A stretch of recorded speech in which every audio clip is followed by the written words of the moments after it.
হচ্ছে মেঘনা সেতুর টুল প্লাজা। টোকেন দেন, টোকেন টোকেন। কত কত কত আছে তো? টোকেনটা লো। যাই হোক, টুল দেওয়া শেষ। এখন মেঘনা ঘুমতি সেতুর টুল প্লাজা, মেঘনা নদীর উপর দিয়ে এখন রাইড করব মেঘনা ঘুমতি সেতু। নদীমাতৃক এই দেশের, বাংলাদেশের 64 জেলাতে চতুর্দিকে চারিদিকে অসংখ্য নদী নালা নদ নদী ছড়িয়ে ছিটিয়ে রয়েছে।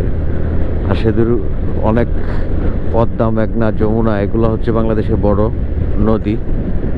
তো এগুলোর উপর যখন ব্রিজগুলো করা হয়, ঠিক আছে নদীর অনেক ক্ষতি হয়, কিন্তু ব্রিজগুলোতে রাইড করে বা দেখতে অনেক সুন্দর। এই যে এখন বিশাল বড় ব্রিজ, এটা ঢাকা চিটাং হাইওয়ের মধ্যে পড়েছে সেই ব্রিজ।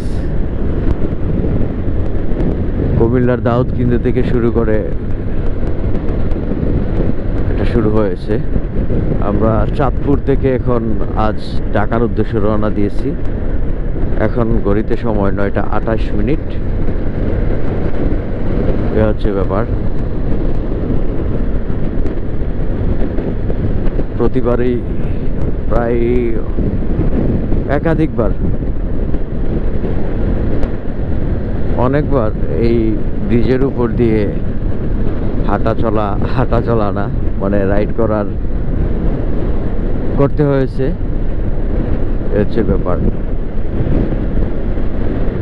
আমাদের টার্গেট হচ্ছে আজ ঢাকা থেকে কেরানীগঞ্জ থেকে তারপরে ঢাকায় বংশাল একটু কাজ আছে, বংশাল কাজ শেষ করে একদম সরাসরি ডিরেক্ট সিলেট চলে যাব। টার্গেট হচ্ছে যে দিনের আলোতেই চলে যাওয়া। এখন বাজে 9টা 28।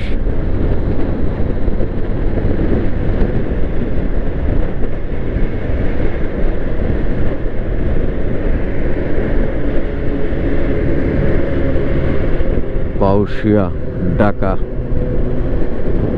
মুন্সিগঞ্জ 55, ঢাকা 42 কিলোমিটার।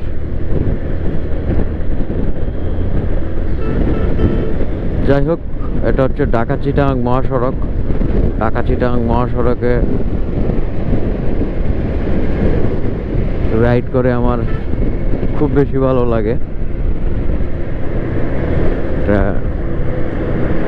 এই মহাসড়কটা আমাকে অন্যভাবে টানে, ভালো লাগে, খুব মজা লাগে রাইড করে। এখানে গাড়ি ঘোড়ার প্রেশার, লরির প্রেশার থাকলে তার